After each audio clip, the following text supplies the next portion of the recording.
Good morning dear students, welcome back to the zoology class. बच्चे, हमने animal kingdom में different phylum को discuss किया हुआ है और उन फाइलम में एक सबसे इम्पॉर्टेंट फाइलम है जो मैंने अपने टॉपिक में कवर नहीं किया हुआ और आज उस टॉपिक को हम लोग यहाँ पर कवर करेंगे। ये टॉपिक जो है वो काफ़ी ज़्यादा इम्पॉर्टेंस रखता है और उसकी क्या इम्पोर्टेंस है वो इस टॉपिक को पढ़ाते वक्त आपको पता चल जाएगी। तो आज का जो टॉपिक है वो है फाइलम टीनोफोरा। फाइलम टीनाफोरा को हम लोग एक और नाम देते हैं और इसको हम बोलते हैं कॉम्ब-चैली। वो कॉम्ब-चैली नाम क्यों देते हैं वो भी हम थोड़ी देर के बाद डिस्कस करेंगे। अब ये टीनोफोरा फाइलम कहाँ से आया और ये कहाँ पर फिट बैठता है। तो देखिए, सबसे पहला जो फाइलम आता है वो हम लोग पढ़ते हैं प्रोटोजोआ। प्रोटोजोआ में प्रोटोप्लाज्मिक लेवल ऑफ ऑर्गेनाइजेशन होती है। उसके बाद हम पढ़ते हैं पॉरीफेरा जिसमें सेलुलर लेवल ऑफ ऑर्गेनाइजेशन होती है। फिर हम पढ़ते हैं सिलियंट्रेट जिसमें टिश्यू लेवल ऑफ ऑर्गेनाइजेशन होती है और वो डिप्लोब्लास्टिक होते हैं। उसके बाद हम मोस्टली शिफ्ट हो जाते हैं अनदर फाइलम प्लेटीहेलमिन्थस एस्केलमिन्थस में। लेकिन सिलियंट्रेट के बाद एक और फाइलम जो है वो आता है जिसका नाम होता है टीनो। काफी ज्यादा इसके कैरेक्टर जो है वो सिलियंट्रेट से मिलते जुलते होंगे बिकॉज ये जस्ट सिलियंट्रेट के बाद बना हुआ है और काफी ज्यादा इसमें इम्प्रूवमेंट भी होगी। इसमें एक इवॉल्व कैरेक्टर भी दिखेंगे जो ये दिखाते हैं कि अब ये सिलियंट्रेट से हट चुके हैं और कुछ नए कैरेक्टर अक्वायर कर चुके हैं। होपफुली सिलियंट्रेट का आपको याद हो तो हमने पढ़ा था कि सीलियन मतलब कैविटी, एंट्रॉन मतलब डाइजेस्टिव सिस्टम। तो इनमें कैविटी बनना शुरू हो गई थी, गैस्ट्रोवेस्कुलर कैविटी, जो आगे जाके एलिमेंट्री किनार बनाएगी। सिलियंट्रेट जो थे वो डिप्लोब्लास्टिक थे, तो ऐसे ये भी डिप्लोब्लास्टिक है। तो जिनको सिलियंट्रेट आता है वेल एंड गुड, जिनको नहीं आता है तो इस टॉपिक से पहले वो सिलियंट्रेट को जरूरी देखें क्योंकि उसके बाद ही उससे हटकर क्या फैक्टर आए हैं वो हम यहाँ पर डिस्कस करेंगे। तो चलिए शुरू करते हैं टीनोफोरा। बच्चे, टीनोफोरा जो है सबसे पहले मैं अगर ये बात करूं तो ये एक्सक्लूसिवली मैरीन है। अगर आप सिलियंट्रेट की बात करते हैं तो वहां पर हम बोलते हैं कि एक फैमिली है स्पॉन्जिलिडी जो कि फ्रेश वाटर है, बाकी मैरीन है। लेकिन यहाँ पर ये क्या है कि ये एक्सक्लूसिवली मैरीन है और इनमें लेवल ऑफ ऑर्गेनाइजेशन क्या है, टिश्यू लेवल। सिलियंट्रेट में भी क्या था, टिश्यू लेवल ऑफ ऑर्गेनाइजेशन था। तो यहाँ पर इसकी सिमिलैरिटी है कि वो भी टिश्यू लेवल ऑफ ऑर्गेनाइजेशन है और इसमें भी टिश्यू लेवल ऑफ ऑर्गेनाइजेशन है। मतलब अभी इनमें ऑर्गन नहीं बने हुए, राइट। इसमें अबाउट 50 स्पीशीज हो, ठीक है। तो टीनोफोरा फाइलम में अप्रोक्सीमेटली 50 स्पीशीज का अभी तक सो फार हम जानते हैं। ये बायरेडियल सिमेट्री जो है वो इनमें होती है। अब बच्चे, आपने पढ़ा होगा बायलेटरल सिमेट्री, आपने पढ़ा होगा radial symmetry, what about combination of both, biradial. देखिए, रेडियल सिमेट्री क्या होती है कि हम किसी भी ऑर्गेनिज्म को दो इक्वल भाग में डिवाइड कर सकते हैं एनी प्ले, है ना। इसे हम बोलते हैं रेडियल सिमेट्री। बायरेडियल का मतलब होता है कि एक टर्म है बायलेटरल और दूसरी टर्म है रेडियल। रेडियल का तो मैंने आपको बता दिया ऐसे। तो ये बायलेटरल भी डिवाइड कर सकते हैं दो इक्वल हिस्सों में लेटरली। तो ऐसा ऑर्गेनिज्म है, आप इसे ऐसे भी दो हिस्सों में डिवाइड कर सकते हो, उसको ऐसे भी ऐसे भी ऐसे भी, इस तरीके से भी। तो ये रेडियल सिमेट्री को भी एक्वायर करते हैं और बायलेटरल सिमेट्री को भी एक्वायर करते हैं और ऐसी सिमेट्री को हम लोग बायरेडियल सिमेट्री कहते हैं जो यहाँ पर हमें देखने को मिलती है। देन आप जानते हैं कि सिलियंट्रेट में हमने बोला था कि टिश्यू लेवल ऑफ ऑर्गेनाइजेशन है और फिर हम बोलते हैं कि ये डिप्लोब्लास्टिक है। तो ऑब्वियसली ये भी अभी डिप्लोब्लास्टिक ही है। इनमें भी अभी दो लेयर प्रेजेंट होती है, पहली है एक्टोडर्म और दूसरी है एंडोडर्म। वहां पर भी हमने ऐसा ही पढ़ा कि भाई ये एक्टोडर्म होती है, दूसरी एंडोडर्म होती है। उन दोनों लेयरों के बीच में, लेट्स से ये एक्टोडर्म है, ये एंडोडर्म है, इन दोनों लेयरों के बीच में एक ग्लू लाइक सब्सटेंसेस होता था जिसे हम बोलते थे मीजोग्लिया, राइट। तो इसमें भी मीजोग्लिया है, मैं यहाँ पे दिखा देता हूँ। It is a glue like substances जो एक्टोडर्म एंडोडर्म को आपस में जोड़ के रखती है। बट इसके मीजोग्लिया और सीलियन थ्रेड के मीजोग्लिया में डिफरेंस है।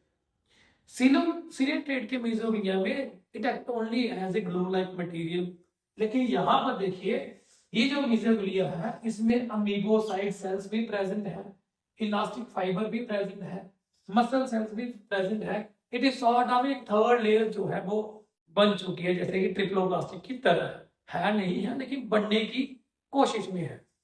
तो यहाँ पर mesoglea it is not only performing the function as a cementing material और glue material, but it also possesses some of the important cells. That is why जो इसमें सेल्स आते हैं उसके नाम हम लिखे हुए हैं amoebocytes, elastic cells and muscle cells. Then आता है निमेटोसिस्ट एब्सेंट है। तो देखिए आपको पता है कि सीलियन थ्रेड में हमने बोला था कि इनको निडेरिया भी बोलते हैं। निडेरिया क्यों बोलते हैं? क्योंकि उनमें नीडोब्लास्ट सेल होते थे और वो नीडोब्लास्ट सेल जो है निमेटोसिस्ट वगैरह प्रोड्यूस करते थे। But in case of Ctenophora जो निमेटोसिस्ट सेल्स होते हैं, मतलब जो निमेटोसिस्ट हैं वो एब्सेंट होते हैं, एक्सेप्ट यूक्लोरा रूब्रा एक ऑर्गेनिज्म का नाम है, उसमें ये सेल प्रेजेंट होंगे, अदरवाइज बाकियों में ये एब्सेंट है। अब निमेटोसिस्ट क्या फंक्शन परफॉर्म करते थे? तो ये ऑफेंस एंड डिफेंस के काम आते थे, है ना, प्रे को कैच करने में काम आते थे। लेकिन आप सोचिए कि कितने सारे कैरेक्टर इसके सीलियन थ्रेड से मिलते जुलते हैं, बट उसके बावजूद भी इसने क्या किया कि सीलियन थ्रेड का एक महत्वपूर्ण कैरेक्टर जो था, जिसकी वजह से सीलियन थ्रेड को हम लोग बोलते थे निडेरिया, ठीक है, और निडेरियन क्यों? क्योंकि उसमें नीडोब्लास्ट सेल होते थे और नीडोब्लास्ट सेल जो है वो निमेटोसिस्ट प्रोड्यूस करते थे। तो ये सीलियन थ्रेड का दूसरा नाम था निडेरियन, करेक्ट। चूंकि ये कैरेक्टरिस्टिक फीचर था सीलियन थ्रेड का, वो कैरेक्टरिस्टिक फीचर टिनोफोरा में पता चलता है नहीं है। अब मैं ये बार बार इन चीजों पर फोकस क्यों करता हूँ? बिकॉज अर्लियर क्या था कि ये टिनोफोरा को हम लोग सीलियन थ्रेड में डाल के ही पढ़ते थे, क्योंकि हमें लगता था कि ये दोनों के कैरेक्टर काफी ज्यादा रिजेंबल करते हैं। लेकिन लेटर ऑन जैसे रिसर्च बढ़ती गई, जैसे उसके वर्कआउट किया गया, तो हमने ये देखा कि कौन सी चीजें हैं जो सीलियन थ्रेड से हैं, लेकिन कौन सी ऐसी चीजें हैं जो इनमें यूनिक है, जो उनको सीलियन थ्रेड से अलग कर रही है। दैट इज व्हाई मैं यहाँ पर फोकस कर रहा हूँ। देन इनमें क्या होता है, एक सीलियन कॉम्प्लेट प्रेजेंट होती है। देखो इनमें लोकोमोशन जो होती है वो सीलियरी प्लेट की वजह से होती है, और वो 8 होती है। जैसे ये सीलियरी प्लेट है तो ये 8 होती है, और ये ऐसे भी होती है जैसे कॉम्ब है ना, जैसे कंघी होती है ऐसे कॉम्ब है। दैट इज व्हाई मैंने शुरू में क्या बोला था कि हम लोग इसे कॉम्ब जेली भी कहते हैं, और मैंने कहा था कि ये थोड़ी देर के बाद हम पढ़ेंगे क्यों इसको कॉम्ब जेली बोलते हैं। क्योंकि सीलियन थ्रेड जो है उसमें हम लोग जेली फिश वगैरह पढ़ते हैं, है ना, तो ये भी जेलीफिश की तरह ही दिखता है, लेकिन ये वो वाली जेलीफिश है जिनमें एक सीलियरी कॉम्ब प्लेट प्रेजेंट है, राइट। दैट इज व्हाई इसे हम कॉम्ब जेली भी कहते हैं, ठीक है। तो जेली बोलोगे तो वो सीलियन थ्रेड में भी हो सकता है, लेकिन जब कॉम्ब जेली बोलोगे it is means it is exclusively the concern of टिनोफोर।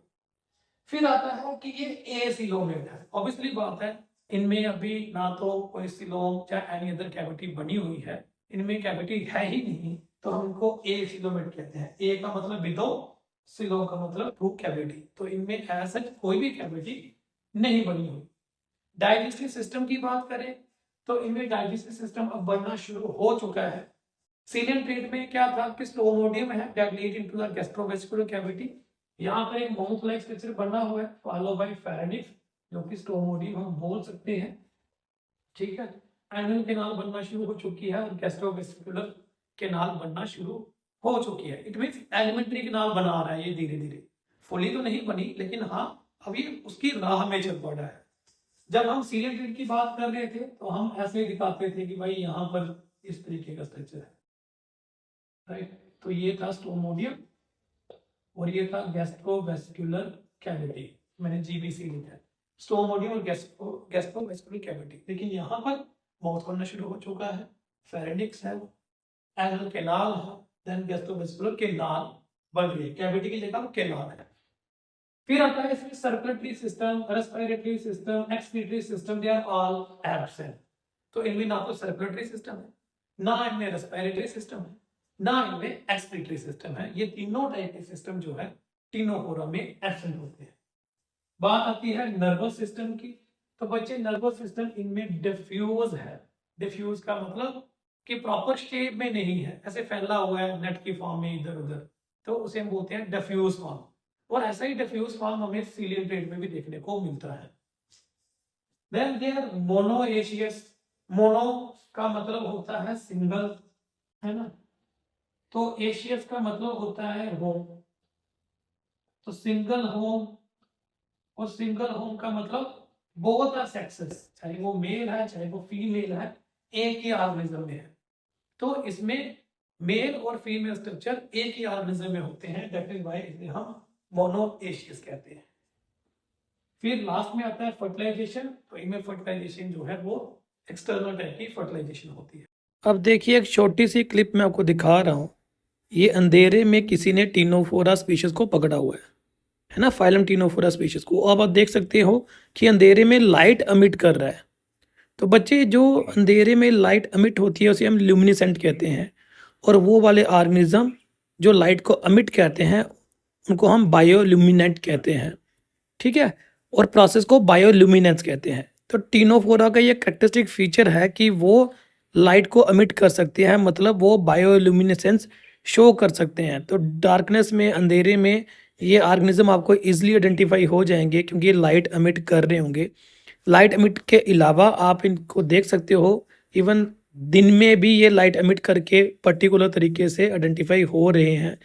इनकी जो कॉम जैली है, जैसे आप देखोगे कॉम शेप 8 आपको वो भी दिख रहे हैं अगर आप ध्यानपूर्वक देखोगे। तो ये मैंने बोर्ड पे इसलिए नहीं बताया क्योंकि आपको अंडरस्टैंड कराना मुश्किल हो जाता, तभी इसकी एक क्लिप लगाई थी। तो these are certain important characteristic features of phylum Ctenophora। एक बार जल्दी से हम इसे रिवाइज करते हैं। टिनोफोरा जिसे हम कॉम जाली भी कहते हैं।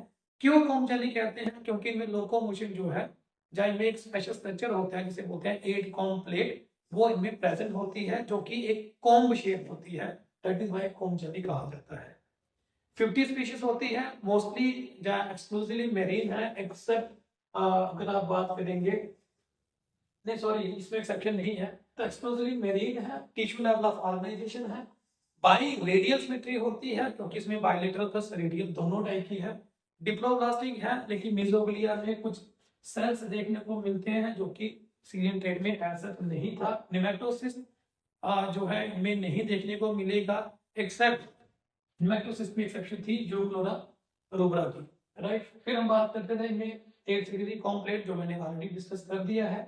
एसिलोमेट है, इनमें कोई एसिड बॉडी कैविटी नहीं बनी।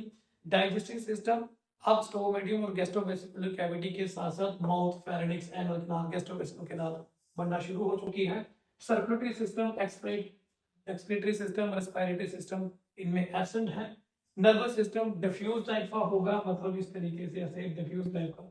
मोनोएशियस मतलब ये जो है इनमें मेल और फीमेल एक ही ऑर्गेनिज्म में प्रेजेंट होते हैं और इनमें एक्सटर्नल फर्टिलाइजेशन होती है। That was all about phylum Ctenophora, जो मैंने बता दिया कि ये सीलियन ट्रेड के बाद का फाइलम है, इमीडिएट सीलियन ट्रेड के जो बाद है।